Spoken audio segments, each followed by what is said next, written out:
Welcome to Real Estate Coaching Radio, starring award-winning real estate coaches and #1 international best-selling authors, Tim and Julie Harris. This is the #1 daily radio show for realtors looking for a no BS, authentic, real-time coaching experience. What's really working in today's market, how to generate more leads, make more money, and have more time for what you love in your life. And now your hosts, Tim and Julie Harris. 3, 2, 1, and we are back. And we are on day 3, and we're sharing with you guys 23 sources of homes for sale, many of which, I'm guessing, based on your feedback so far, you had not considered before. And I really do appreciate, Julie and I both really appreciate all the appreciation they are giving us about the podcast, especially those of you who have taken the time to give us 5-star reviews on iTunes. So we'll continue to provide this content for you guys every single day. And based on the feedback, we know a lot of you have really boosted your real estate careers, taking your careers to the next level because of just the information on this podcast. Well, this podcast is free, obviously, but we would love it if you could give us a 5-star review on iTunes and some sort of pithy comment why the podcast has meant so much to you. In the meantime, Julie, let's pick right back up where we left off yesterday on point number 17. Point number 17, and virtually all of these points are about inventory that are not going to be found in your MLS. So keep that in mind, and these are not anything that's going to cost you a significant amount of money either. That last point, I want you guys to have that rattle around your heads a little bit. The sources of leads, the places where you're going to find all these listings, it's not going to be behind a keyboard paying somebody 30% or buying leads basically. These are all sources of business that you can generate proactively that cost you nothing but your time and your effort and your skill, which you can develop. When you do all those things in combination, you will then find these 23 sources, all viable sources of business for you. While all the other agents are crying in their oatmeal that they can't find listings and there's no homes for sale, it's why? Because maybe they don't listen to this podcast. Most likely it's because they're not really willing to do the real work of real estate, which of course you are. Many of you are willing to do the work, or you're getting ready to do the real work. Don't wait much longer. This is going to be what could be one of the best years of your life in the real estate business. And why? Because there's so much consternation, fear, lack of direction that's happening. The greatest fortunes of men and women have always been made during the greatest times of changes, and we are in one of those times now. So be smart and actually start being proactive with your lead generation. So Julie, let's talk about probate, point number 17. Yes, point number 17, probate. Well, what is that? This is when someone passes away and their property needs to be sold by the heirs. It passes through probate attorneys. Now, there is a company we've partnered with called alltheleads.com. If you type in alltheleads.com/Harris for your discount on that service. So again, we're talking about things that don't cost you hardly anything. We've even gotten you a discount here. They provide the information as well as some great training and suggested letters. That's also part of our Premier is getting going with that. But you need to get set up so that your particular zip codes are covered. One of our coaches in Premier Coaching actually also coaches for All the Leads. And again, probate is a really great source of business for you. This is another one of those niches that hardly anybody knows about, and when they find out about it, they never tell anybody else because they realize what a very consistent source of listing leads it can be. But that is part of our Premier Coaching program, teaching you how to get access to the probate leads. And this is similar to the way RedX works in that all the leads goes into your local courthouse records, your local, they do all the homework for you. They find out who the probate attorneys are. They find out who the family members are. They will give you that information. Then you just use our scripts and follow our system, and you can start converting those into your sellers. The nice thing about probate is probate operates similar to the way you work with a builder. You work with a builder that lists, over the next 2 or 3 years, lists and sells, say, 20 homes, and you happen to get all 20 of those listings. That's from one relationship, 20 transactions. That's a good deal, right? Probate works the same way. So definitely check out alltheleads.com/Harris. Or if you are in our Premier Coaching, if you're a Premier Coaching client, obviously you have all that information as well. And if you've not yet joined Premier Coaching, do so now. Just go to premiercoaching.com, or just text the word Premier to 47372. And remember, guys, this is the next natural step for many of you. Again, nice thing about probate, you don't have to be a big, demonstrative, gregarious type person. No. You can be somewhat of an introverted dork like Julie and I and do quite well with probate. Yes, it is a business decision at the end of the day. There is a house to sell. You sell houses for a living. It makes sense that you would talk. It's a non-emotional sale. It's a non-emotional sale. It's really a business decision. So point number 18, garage and estate sales. Now this one's fun because it really flies under the radar and it is highly effective. So yes, that's right. They are back. Garage and estate sales, which went away during COVID, but are now back. And they're really pretty effective at identifying the next listing in the neighborhood. I've had several coaching clients take actual real-world listings from, guess where? Facebook Marketplace. It's a great way to connect with people who are cleaning house before they get ready to sell. Again, a house that is not yet on the market. All right, so garage and estate sales, and those are easy to find. And again, you're not going to spend any money visiting them. Something else I'll throw out here, I'm not sure it's one of your points, but auctioneers sometimes too. So what will happen is when a property is inherited, and let's say it's out of state, and maybe there is an agent involved, there isn't an agent involved, but there's going to be an attorney involved. What you're going to discover is there's a host of characters that come into play that help to liquidate the house. Generally speaking, you're going to see somebody, an auctioneer and an estate person go in there first. And what they're going to do is they're going to, like Julie just said, they're going to go to see what the value of all the stuff is. And then they're either going to sell the stuff at a big garage sale or they're going to do it some online auction. But those are your first rung characters when the property is basically being positioned to put for sale. So when you go to those estate sales, when you go to those garage sales, ask what the heck is happening to the property, and you're going to find 99% of the time it's going to be coming for sale. And guess what? There is no listing agent that's associated with it. And even if there is an agent that's buzzing around, it doesn't mean that agent's going to get the listing necessarily. Give the people in charge of the sale of the house the option of maybe considering you as well. All right, point number 19. Point number 19, this one is truly hidden inventory in every sense of the word. So here's what you do.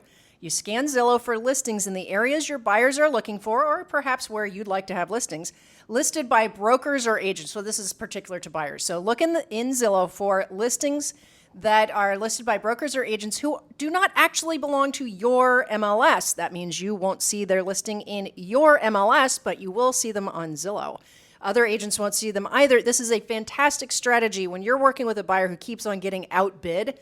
And, maybe they're really qualified and they're really motivated, but they don't have that chunk of money to maybe go over the list price.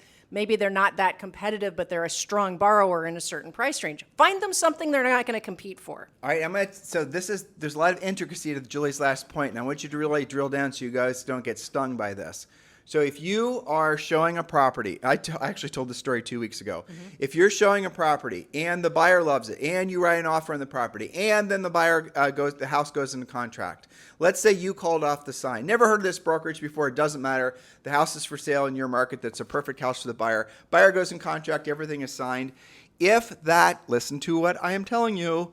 If that listing agent or listing broker did not belong to your local MLS and and you don't belong to their local MLS, you are not entitled to whatever the buyer's agent commission would be. I know that's known fact, right? I know that sounds convoluted, but it's true. And a lot of you guys, you're in markets where there are several MLSs that are sort of, basically butting up against each other.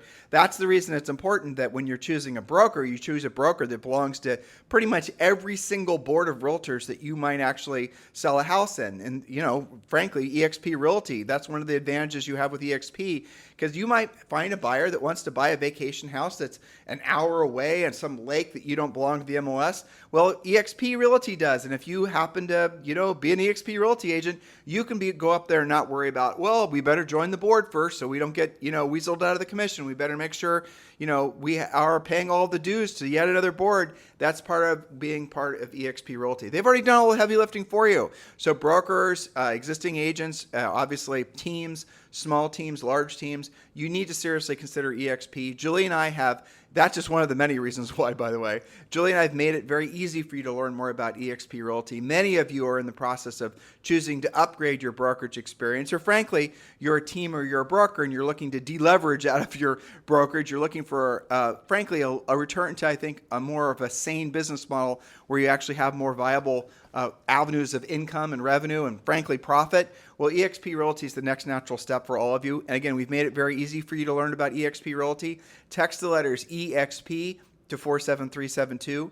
Text the letters EXP to 47372. And there's several videos on there. Check out the videos, and then you'll learn more about EXP Realty. And you'll also learn why you might want to consider aligning with Julie and I and partnering with us at EXP Realty. Next point, Julie. Next point is number 20, door knocking in hot neighborhoods. But don't go empty-handed. Don't just walk up to the door cold. Bring something of value. For example, a one-page info sheet on the stats for that area. What's pending, what's the average list to sell ratio, the days on the market, etc. And your simple script is, whom do you know who I should be helping buy or sell real estate? It might be them. They will tell you. It might be their neighbor who just got relocated. This is all about making more contacts in the right neighborhood. So, you can certainly do this targeted for a highly motivated, highly qualified buyer, right? Who only wants to be in that neighborhood. You've tried to get them to buy somewhere else, but it's got to be XYZ acres. So you can go door knocking, basically looking for a house for them. They can only buy one house. You're going to create listing leads as well. And so here's the different things to think about. When you're going door knocking, look nice. And we talk about this in Harris Rules and past podcasts. We had a podcast series all about door knocking. Yeah, but you look nice. Look like somebody they're going to want to talk to. Yes. Now, there's I'm curious Julie's opinion. You said don't go empty-handed. Mm-hmm. The problem is, okay, so you give me the pros and the cons of having something to hand out. Okay, so what if people don't come to the door?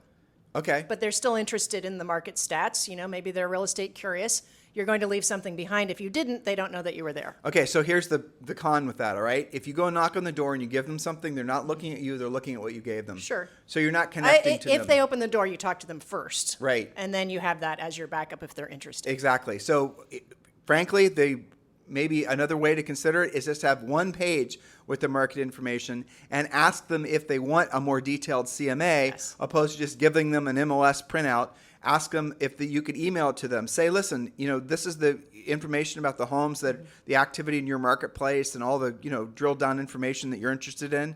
And then they'll look at it, but it's your only sheet. It's not there. It's not for them to keep, right?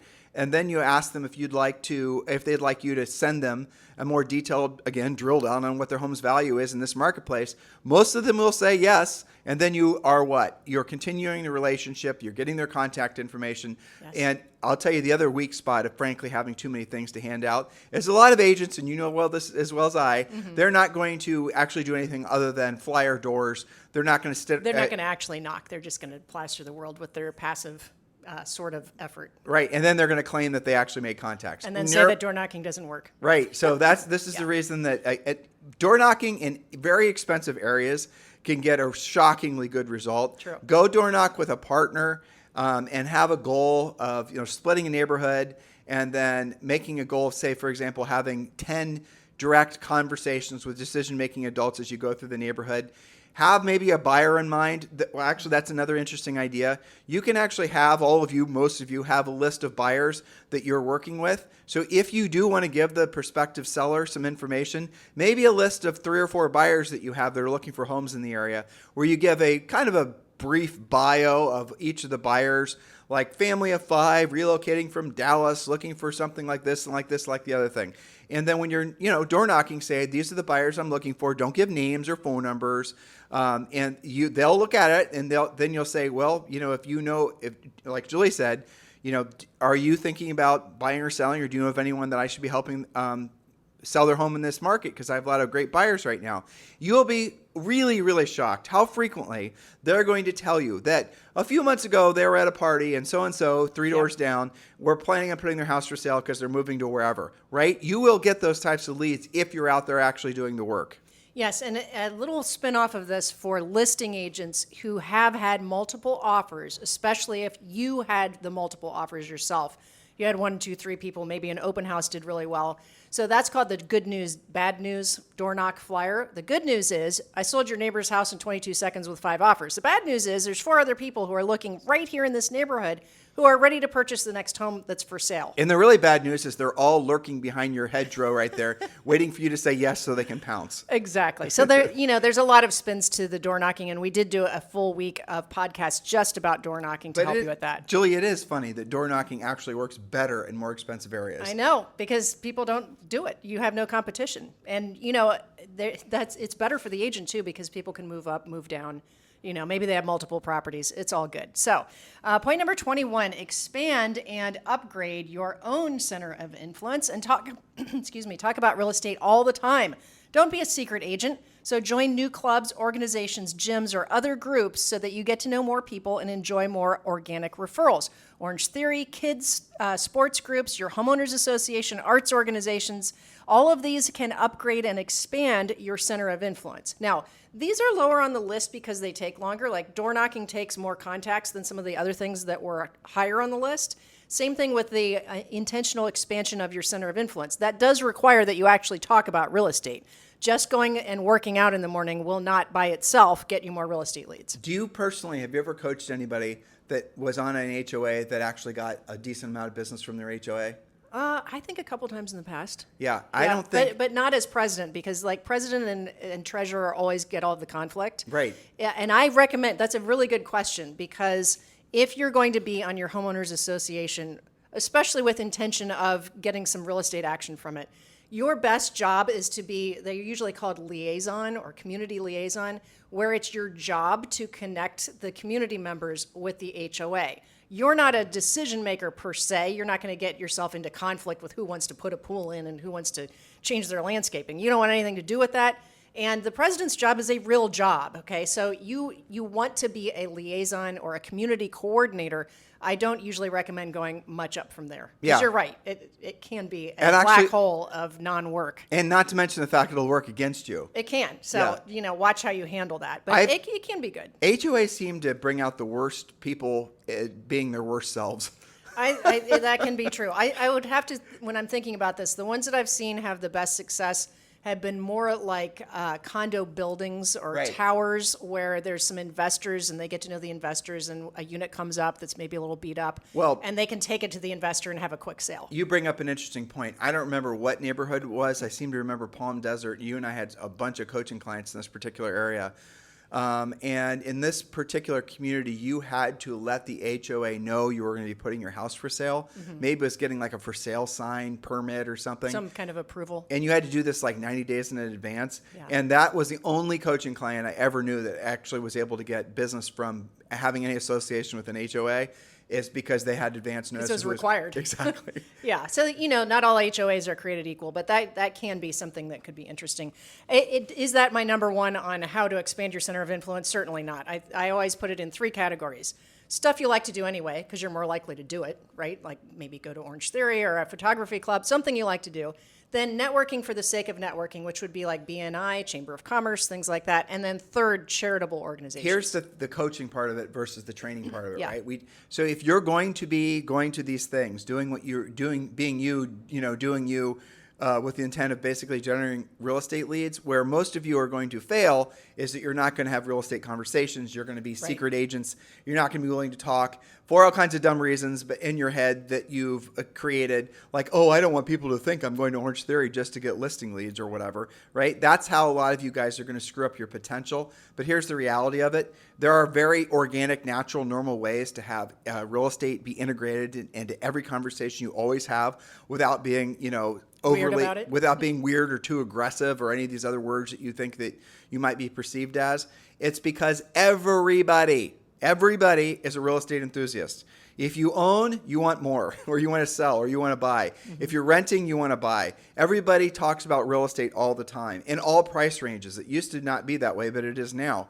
And so if you're going to be the purveyor of useful information when you sit down waiting, for your Orange Theory class to start, you will find in a very short order, you will start generating lots and lots of business out of that. I mean, we've told stories for years. Julie and I don't sell real estate anymore, but we do go to Orange Theory. We do go to the gym. We do work out, and we always get real estate leads from those things. They don't know what the heck we do. We just say real estate. They assume we sell real estate. It is literally virtually every day. It's crazy how many leads we get. And it's not like, again, we don't sell real estate. And we don't say, hey, Tim, when do you want to sell your house? Exactly. But we talk to them about real estate. We talk to them about what's going on in the market. And they just naturally assume we do. And so what do we do with those leads? We refer them to our personal coaching clients. By the way, if you guys want to talk to Julie about being a personal coaching client, I mean, assuming she wants to talk to you, frankly. We'll sort that out together, Yeah, won't we? you can text me directly because she is, filling her schedule up to probably about 15 total clients. And if you're interested in being one of her coaching clients, text me directly, and you and I will have a little sifting and sorting conversation, making sure that you're a good fit for her and she's a good fit for you. Just text me directly at 512-758-0206. That is my real cell phone number, 512-758-0206. And let's have that conversation. And a lot of you would be a perfect client for Julie. Don't be afraid to ask. Text me directly at 512-758-0206. By the way, she doesn't just want the grizzled veteran, been in the business forever types. Some of the ones you seem to get the most excited about are the newer agents. Well, that's true. Anybody who is serious about going to the next level, and that's different for different people. You know, I have a lot of people that feel like, I guess one of the things would be maybe you feel a little bit stuck, and stuck can be, a nice problem to have if you're stuck at 10 or 15 million. You're certainly making Or a 100 living. or 200 or 300. Sure, but whatever your next level is for you, as long as you have that motivation, which we'll uncover together, and you're willing to do the work. And, we do have fun on calls. We try to make it as painless as possible to get to the next level, but you do have to be serious about your business. If you're not and you're just dabbling, that's okay. You don't need to text. Well, and truthfully, Julie's she's expensive. I mean, if you want to have her as a private coach, it's expensive. Now, if you decide you want to move forward and you want to hire one of our private coaches and it's not Julie, well, turns out we have a lot of great private coaches that can work with you as well. And these are people that have been part of our businesses and personal lives, frankly, in some cases for decades. Harris certified coaches. Well, I mean, family members, basically, at this Certainly. point. That's what they feel like. Yes. So if you're interested in pursuing the next level in your coaching business or coaching relationship, maybe you're actually looking for your first coaching relationship. Maybe you have a coach now and you're realizing that coach is not dynamic or experienced enough for this new market. Do give us a try. You can text me directly at 512-758-0206, and we'll take it from there. Point number 22. All right, sponsor and participate at a high level in your community. Parades, parties, farmers markets, beach cleanups. Use your Ford script that we teach you in Premier Coaching, that stands for Family, Occupation, Recreation, and Dreams, to get to know people and talk about real estate. You were just talking about not being weird about it, having real conversations actually about real estate. You want people to say, gosh, Tim, we see you everywhere. You're that real estate person, right? Because you've actually talked about real estate. All right, so let's drill down on this point too, because this is going to be one of the things where people can start believing they have to spend a lot of money. Sure. Now, Julie said, rattled off some ideas, participating in parades and having, community events and things like that. That does not mean you have to start basically sponsoring every little league team in the community. No. That does not mean you have to start donating a whole bunch of money so you're one of 1,000 flyers up in the new gymnasium. That does not mean you have to spend money doing stuff like that, because unfortunately stuff like that very, very rarely works to generate leads. Look, if you want to contribute and participate in your local community for whatever reason, and you're not expecting to get business from those sources, that's great. Now, why don't those things really work? It's because they're too passive. And if you want to really have an impact, participate. Do things in the community. Like when we lived part-time in Laguna Beach, California, there were organized beach cleanups, and people would meet down at the beach at 7 a.m. and there would be a big mob of 50 people or whatever, all picking up trash on the beach. Well, that sounds kind of awful, and it kind of was, but the reality of it is you met a lot of great people, made a lot of great friends. Exactly. And had we been selling real estate, that would have been a great place to pick off some real estate leads. Volunteer your time before you volunteer your money. Well, it's similar to the previous point. You got to put yourself in a position where it's you being you, doing what you love to do, and you're then going to feel more natural and organic having conversations about real estate. You guys get it? If you think a banner ad on Facebook or a direct email thing or any of these other types of passive things are going to ever be as effective as direct human-to-human contact, you've got a lot of learning to do and a lot of business maturity to develop, because nothing will ever replace direct person-to-person contact. 100%. So point number 23, our final point, unless we think of another one, we'll have 23 and a half in a minute. Prospect your professional center of influence. Well, who are your professional center of influence? Well, that's your mortgage originators. They're approving people right now who haven't even started looking for a home and aren't working with an agent. Ask them weekly for those referrals. Stagers are also a fantastic source of pre-listing leads. The best homeowners will call a stager before they'll call a listing agent, because they actually want to prep the home to monetize that, to get the most out of it. Stagers are great contacts. Service providers often find out that somebody's moving before agents do, so connect with them and ask them regularly to refer business to you. And of course, make sure you're referring business to them as well whenever possible. And so let's say, for example, you have a, occasional lead source of someone you play tennis with or somebody you know in the community, and they say, I came across so-and-so and they want to put their house for sale, and you're not knowing how to actually go about asking them for that contact. You're like, it's real weird, like, I've got this neighbor or I know this person from, church or whatever, and I know they're going to put their house for sale. So Julie, when that happens all the time, right? Sure. How is that agent supposed to proceed in getting that information out of that potential referral from that center of influence person? Let me start with what not to do. Here's my card, have them call me. Right. Okay, because that card's going to get lost. They're going to forget about it. It's not top of mind, so stop doing that.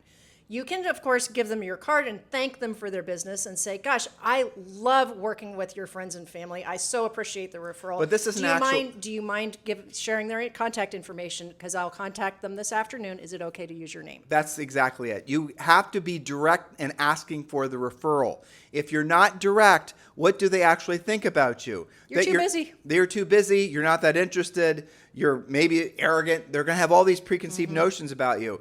So this is, use a script similar to the ones or the exact scripts we teach you in Premier Coaching, where like end every conversation, oh, by the way, who do you think about? Who can you think of, or who are the 2 or 3 people you can think of who are thinking about buying or selling real estate in this marketplace that I should be helping? When you say things like this, especially with the emphasis on who I should be helping, you will get referrals. Now, if someone says, I happen to know somebody, it's Bob. I don't know. I don't know if I feel comfortable giving you Bob's contact information. And here's what you can say. Well, I'll tell you what. Why don't you just send out a group text right now to me and Bob and introduce me while they're standing there. You go. You got to be a little bit more proactive than the way a lot of you are being, because you're so worried about, I don't want to be perceived as pushy. No, and in fact, you'll be perceived as a lot of other things. Lazy. Unprofessional, too busy, doesn't work that price range. Maybe maybe you don't really like me. You don't want to work with my friends. You Right. didn't even ask, right? You have to ask for the business. You always have to ask for the business. If you're waiting around for the business to be served up to you in a silver platter, that is going to cause you to be always frustrated and broke because you are a lead buyer. You're waiting for the lead just to show up in your life. Here's the lead, go work the lead, and how is that going to work out for you when you're actually going to figure out how much you made money if you made any money from the sale? The profit from that's going to be minimal. Because why? You simply weren't willing to have very basic conversations, which people expect you to do in the first place. It'd be like going to the optometrist and not expecting him to try to sell you some glasses frames. Yeah. Optometrist makes no money off your eye exam. He makes all of his money from the glasses frames. That's the reason after you have your eye checkup, he walks you out and introduces you to the gal who's then going to sell you glasses frames. Are you insulted or are you offended when he does that? No, you expect him to do that. That's how it works. You guys get it? And yet, you're the optometrist who after the appointment just says, okay, you're good, and that's it. Yeah. You guys, you're not actually thinking like professionals. Observe the professionals in your life. Notice how they're actually, not so directly oftentimes, but they are asking for the sale. Do the same thing. Ask for the business. If you don't know what to say, we teach you that in Premier Coaching. It's one of the most common things that we get as coaches, actually, is this whole conversational thing, right? That a lot of people don't roll out of bed feeling like I'm just a natural salesperson. Not that many. I mean, if you think about our coaching clients overall, it's a certain percentage that are just natural people. Like 1 in 100. But it's not like people think. It's right. Exactly. It's maybe 1 in 100 because they're fairly obvious when you run into them. And I think that a lot of agents don't have conversations at the level they need to because they've got in their head that they've got to be so gregarious. They've got to just become this natural salesperson. When in fact, the path that you have to follow is not that steep. You just have to have some basic conversation points, some scripts. You have to learn the difference between, Tim, whom do you know? Who are the 2 or 3 people that you know who could be using my help buying or selling real estate versus saying, do you know anybody that maybe wants to buy or sell? One way you get a no, the other way you get names. Well, not only do you won't ask it the other way, right? If you guys were given the only script you could ever use to ask for a referral would be, who do you know who's thinking about buying or selling? Or do you have a referral? Or how about this one, Julie? Hi, this is Bob. This is a business call. Things like this. Some of these crappy scripts that are still floating around the internet. Since no wonder you feel awkward, right? Exactly. No, you are you being you, doing what you like to do, right? And Yes. in the process of you, doing what you like to do, naturally real estate will come up. And then you have to say, hey, you know what, Bob? Great job on the treadmill today at Orange Theory. By the way, who do you know who's thinking about buying or selling real estate that I should be helping? Or I've got a number of people that are moving into the community. You wouldn't happen to know if anybody's thinking about putting their house for sale. You guys get it? Then they will send you referrals because you've given them permission to. If you don't do it that way, they never will, and you'll be running next to Bob on the treadmill the following day, and you're going to find out that Bob put his house for sale, and your feelings are going to be hurt because, after all, why didn't Bob think of you? Bob didn't think of you because you didn't put yourself in a place with essentially what you say or how you present yourself that he would think of you. You have to give him permission to send you referrals, let alone do business with you. It really is that basic. It is. Now, how do you know if you're doing a good job? I tease my coaching clients about this. How do you know if you're doing a good job at this?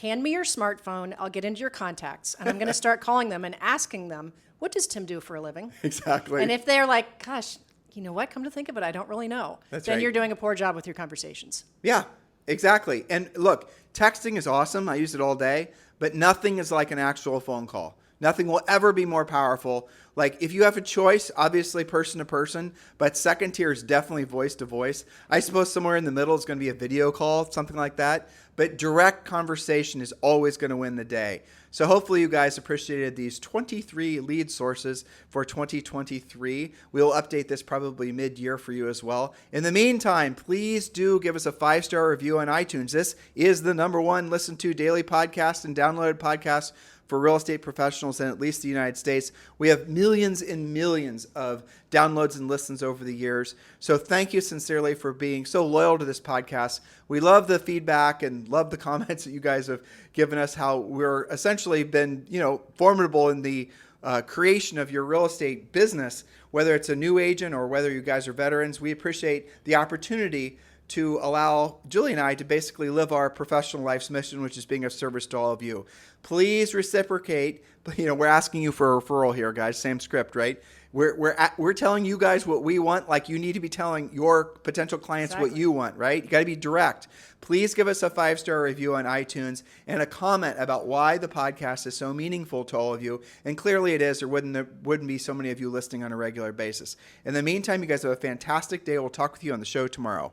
This podcast is a part of the C-Suite Radio Network.